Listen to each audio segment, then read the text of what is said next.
की या व्यक्तीला 35 वर्ष झाले सेल्स मध्ये. मी दिसतोय का? All the best.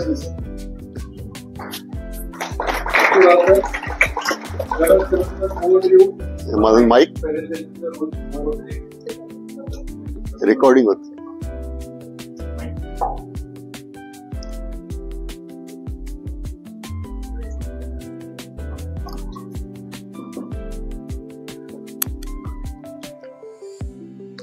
धन्यवाद. CST कोर टीम मेंबर्स आणि आपले मेंटर्स यांनी मला ही ऑपॉर्च्युनिटी दिली इथे एवढ्या मोठ्या प्लॅटफॉर्मवर माझ्या छोट्याशा बिझनेसचं प्रेझेंटेशन द्यायला. मी 2 वर्टिकल मध्ये काम होता, परंतु माझं 3रं वर्टिकल मी ह्या महिन्यापासून ऑलरेडी स्टार्ट केलेलं आहे आणि जे आहे ऍक्च्युअल मध्ये माझं युट्यूब चॅनल. तर मी रिक्वेस्ट करेल की सर्वांनी त्याला सबस्क्राईब करा.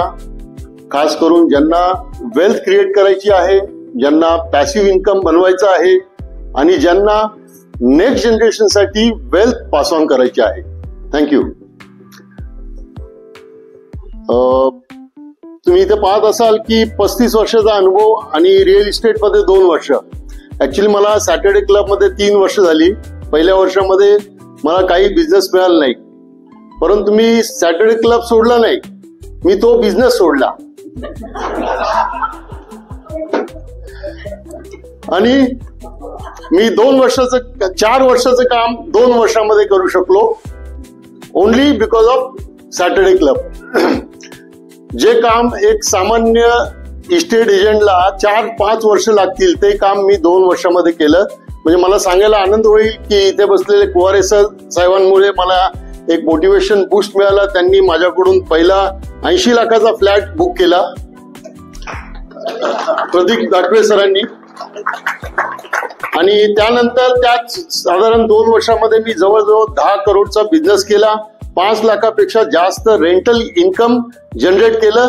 आणि हे सगळं करत असताना माझ्याकडे रेरा लायसन्स नव्हता, माझ्याकडे स्वतःचं ऑफिस नव्हतं, आजही नाही. ते माझं ऑफिस आहे व्हर्च्युअल ऑफिस, आणि मला FSIचा फुल फॉर्म पण नव्हता माहित. तरी सुद्धा मी एवढं करू शकलो. It's only because of Saturday club. So thank you once again. Saturday club. Next slide. Jack of all kinds of property आणि मास्टर आहे पालघर डिस्ट्रिक्टचा. मी jack of all kinds of property करण्याचा उद्देश काय आहे की कोणत्याही इन्क्वायरीला मी नाही म्हणत नाही.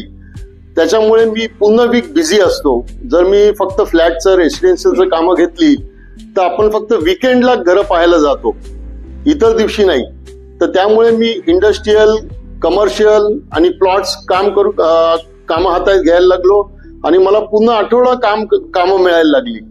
आता असं झालंय की मी स्वतः इन्क्वायरी फिल्टर करतो आणि मी त्या डिसाईड करतो की कोणत्या इन्क्वायरीवर आपल्याला काम करायचंय. आता तुम्ही विचार करा की गल्लोगल्लीमध्ये रिअल इस्टेट एजंट आहेत, मग मी रमेश कदम म्हणून का कोणी मला अप्रोच करेल? तर माझं एक सिंपल मी इमेज क्रिएट केलेली आहे मार्केटमध्ये की I don't sell property which I don't like to buy. म्हणजे मी स्वतःला पहिला प्रश्न विचारतो की कदम, जर तुझ्याकडे पैसे असते आणि तुला प्रॉपर्टी घ्यायची असती तर तू घेतली असती का? जर त्याचं उत्तर आलं नाही तर मी शक्यतो ती प्रॉपर्टी दाखवत नाही.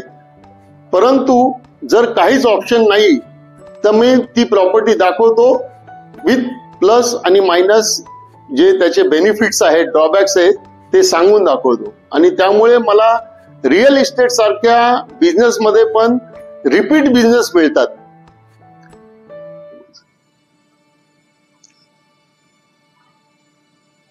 काहीतरी प्रेझेंटेशन मध्ये anyway, I don't do deal. Okay, me deal करत नाही प्रॉपर्टीमध्ये. जिथे प्रॉपर्टी चांगली आहे परंतु सेलर चांगला नाहीये, जिथे जो सेल करणार आहे, ज्याची प्रॉपर्टी आहे, तो जो माणूस आहे किंवा ती जी व्यक्ती आहे ती आपल्याला वाटतं की त्यांचं ऍटिट्यूड ठीक नाहीये किंवा काही त्यांची जी विचार करण्याची पद्धत आहे ती आपल्या फ्रिक्वेन्सी मॅच होत नाही, अशी मी डील करत नाही. किंवा वैसा वर्षा, प्रॉपर्टी तुम्हाला माणूस चांगला वाटला परंतु प्रॉपर्टी चांगली नाही तर नॅचरली आपण करणारच नाही. Next line. कारण याच्या मागे उद्देश काय आहे की रिअल इस्टेटमध्ये सगळ्यात जास्त कॅश किंवा सगळ्यात जास्त अमाऊंटची इन्व्हॉल्वमेंट असते आणि सगळ्यात जास्त मोठी प्रोसेस असते. म्हणून मी कट शॉर्ट करतो की शक्यतो प्रीमियम आणि प्रीमियम बिल्डर बरोबर आणि प्रीमियम रिअल इस्टेट प्रॉपर्टी बरोबर काम करायला. नेक्स्ट. आता पालघर डिस्ट्रिक्ट का, कारण पालघरमध्ये सगळ्यात जास्त डेव्हलपमेंट होत आहे. जर तुम्ही पाहिलं असेल की रिअल इस्टेटमध्ये आपल्याला बेनिफिट्स कुठे होतो, जिथे हेवी इन्फ्रास्ट्रक्चर डेव्हलपमेंट होत आहेत. तर पालघरमध्ये जर पाहिलं आपण तर सीपोर्ट बनतोय वाजवण मध्ये. टोटल जर आपण पाहिलं इंडियामध्ये तर 47 सीपोर्ट्स आहेत आणि त्या सगळ्यांना जर मर्ज केलं तर एक सीपोर्ट बनू शकतो, तो होणार आहे वाजवण मध्ये. त्याशिवाय आर्टिफिशियल लँडवर एअरपोर्ट बनतोय, बुलेट ट्रेन स्टॉप बनतोय. बांद्रानंतर डायरेक्ट पालघर बोईसरला एक स्टॉप आहे, त्यानंतर डायरेक्ट सुरतला आहे. म्हणजे तुम्ही पाहू शकता किती ग्रोथ होणार आहे. त्याशिवाय मेट्रो ट्रेन येते पालघरमध्ये. सिडको टाउनशिप प्लॅनिंग होते. विरार पासून डहाणू पर्यंत 6 नवीन स्टेशन बनतायत. इंडस्ट्रियल कॉरिडॉर बनतोय, गुड्स कॉरिडॉर बनतोय, नवीन एक्सप्रेस वे बनतोय. कोस्टल रोड जो आता सध्या आहे तो एक्सटेंड होऊन विरार पर्यंत आणि विरार मधून नंतर पालघर, बोईसर, डहाणू पर्यंत एक्सटेंड होणार आहे. त्याशिवाय रोरो ऑलरेडी स्टार्ट झालेले आहे. आपण वसईवरून भाईंदरला रोरोने जाऊ शकतो, आपण विरारवरून सफायाला रोरोने जाऊ शकतो. तर अशा बऱ्याच काही डेव्हलपमेंट्स आहेत ज्याच्यामुळे पालघरचं आज जो फ्लॅटचं किंमत आहे साधारण एक 18 ते 20 लाख रुपये, त्याच फ्लॅटची किंमत येणाऱ्या 3 ते 4 वर्षामध्ये 35 लाखापर्यंत जाण्याची 100% शक्यता आहे. आता मोस्टली आपण जेव्हा डील करतो तर पाहतो की विन विन सिच्युएशन हवं. म्हणजे बायर आणि सेलर दोघांच्या मध्ये मी असल्यामुळे मी ट्राय करतो की बायरला पण बेनिफिट्स व्हावं आणि सेलरला पण.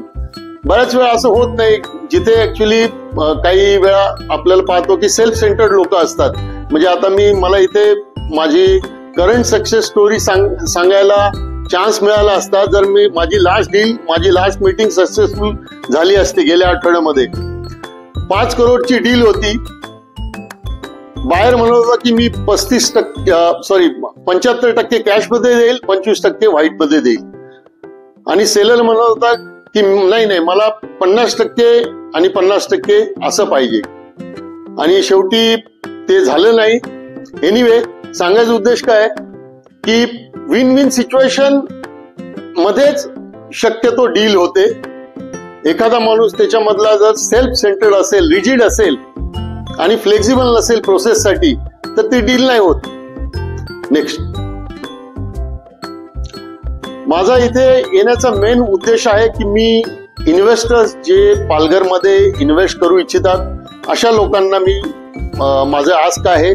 त्याशिवाय ज्यांना सेकंड होम किंवा वीकेंड होम साठी इच्छुक आहेत, खास करून जे वेस्टर्न लाईन मध्ये असतात. कारण जर तुम्ही पाहिलं पालघरमध्ये तर वेस्ट साइडला पूर्ण बीचेस आहेत. म्हणजे नायगाव वसई पासून जर स्टार्ट केलं तर डहाणू पर्यंत बीचेस आहेत. आणि ईस्ट साइडला वेस्टर्न एक्सप्रेस हायवेवर सगळ्या बाजूने तुम्हाला ग्रीनरीज पाहायला भेटतील, हिल्स, माउंटन्स, रिव्हर्स. तर सेकंड होम साठी, वीकेंड होम साठी, फार्म हाऊस साठी सगळ्यात बेस्ट लोकेशन्स आहेत आफ्टर जवाल, after Lonavala, Karjat. Thank you very much. आणि मी जे आतापर्यंत नॉलेज दिले म्हणा किंवा इन्फॉर्मेशन दिले त्याची एक लास्ट सेंटेन्स आहे, knowledge without action is useless. मी स्वतः पर्सनली बिलीव्ह करतो की, आणि त्यामुळे मी ऍक्शन मध्ये असतो नेहमी. मी बाईकवर जास्त बसतो, ऑफिसमध्ये कमी असतो. तर मला तुम्ही काही प्रश्न विचारा असेल तर त्यासाठी मी वेळ दाखवून ठेवलेला आहे. खूप खूप धन्यवाद मला पेशन्सली ऐकल्याबद्दल. धन्यवाद. हे